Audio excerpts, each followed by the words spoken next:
Morning students, बेटा हम history का 9th चैप्टर पढ़ा रहे हैं।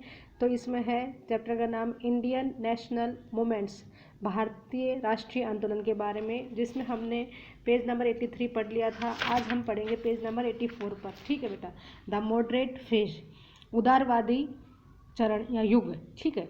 अब देखेंगे the Congress was moderate in its objectives and methods in the first 20 years. Therefore, leaders dominated the party were also called moderate leaders और moderate nationalist। यहाँ क्या कह रहे हैं बेटा, देखो कांग्रेस पहले 20 वर्षों में अपनी वस्तुओं और तरीकों, यहाँ क्या कह रहे हैं, कांग्रेस अपने पहले 20 वर्षों में अपनी वस्तुओं और तरीकों में उदारवादी थी। मॉडरेट मीन्स उदारवादी थी, इसलिए पार्टी पर हावी नेताओं को उदारवादी नेता या नरमपंथी राष्ट्रवादी भी कहा जाता था। ठीक है बेटा।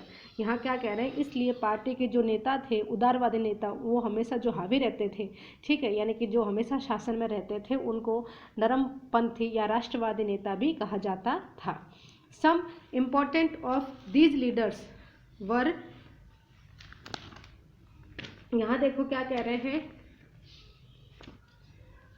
सम कहाँ गए, some important of these leaders were Gopal Krishna Gokhale, Surendranath Banerjee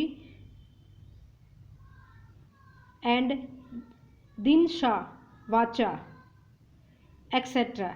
ये सारे कुछ खास महत्वपूर्ण लीडर्स हैं, नेताएं हैं, जिनका नाम है गोपाल कृष्ण गोखले है, सुरेंद्रनाथ बनर्जिया एंड दिनशा वाचा है। ठीक है। और अलावा इसके अलावा भी बहुत उदारवादी नेताएं थे। It believed in constitutional methods and in the methods of arguing in the following manners. माने आर्गिंग माने उदारवादी, यानी कि ये जो नेता थे ये क्या किस में भरोसा करते थे, संविधान के जो तौर तरीके हैं उनमें भरोसा करते थे और आग्रह करते थे सभी के कि जो पीछे के जो नीचे दे रखे हैं, जो ये सारे मैनर्स हैं, ये सारे हमारे भारत पर लागू होने चाहिए। इसमें पहले पढ़ेंगे हम, it demanded a great voice for Indians in the government and administration.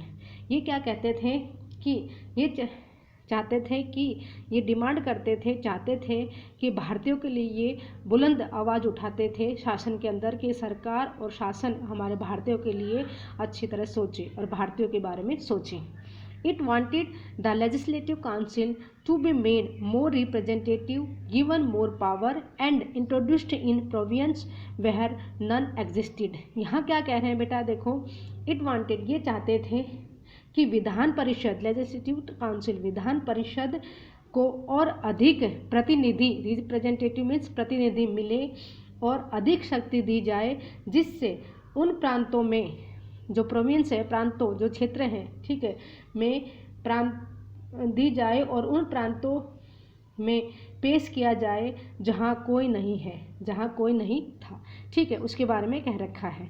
इसके बाद है, it demanded the Indians be placed in high position in the government and it called for civil service examination to be held in India for this purpose. साथ साथ में वो demand करते थे कि भारतीयों को हर सरकार के अंदर क्या दी जाए, हाई पोजीशन, नौकरी दी जाए, साथ साथ में जो सिविल सर्विस एग्जामिनेशन होते हैं वो भी हेल्ड रखी जाए और उनको भारतीयों को इसमें शामिल किया जाए। The demand for Indianization of the administration, साथ साथ में वो चाहते थे प्रशासन भारतीकरण करें।